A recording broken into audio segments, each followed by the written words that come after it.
దేవుని కొరకు దేవునిలో స్థిరంగా నిలబడాలంటే యేసుక్రీస్తు ప్రభువుతో ఒక వ్యక్తిగతమైన సంబంధం ఉండాలి.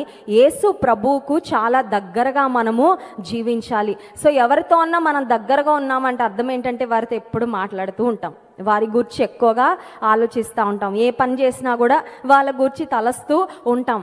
అవకాశం ఉంటే టెక్స్టులు పంపిస్తాం, వీలైతే కాల్ చేస్తాం, లేదంటే వెళ్ళి కలుస్తాం. ఎవరైనా మనకు బాగా ఇష్టమైనప్పుడు, ఎవరినైనా మనం ఎక్కువగా ప్రేమించినప్పుడు.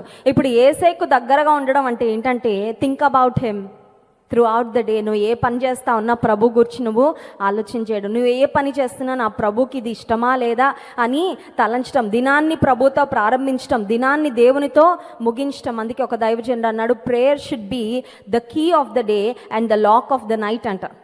దినాన్ని తెరిచేటప్పుడు తాళం కావాలి కదా. అనుదినము ఉదయకాల సమయంలో మన దినాన్ని ప్రారంభించేటప్పుడు ఉదయకాల సమయంలో ఒక తాళం లాగా, ఒక కీ లాగా ప్రార్థన ఉండాలంట. రాత్రి మన డేని లాక్ చేసి పడుకుంటాం కదా, సో రాత్రి ఏమో ఒక లాక్ లాగా ప్రార్థన ఉండాలంట. అంటే start your day and end your day with the lord. దేవునితోనే నీ దిన ప్రారంభము, నీ దిన అంతం అండి.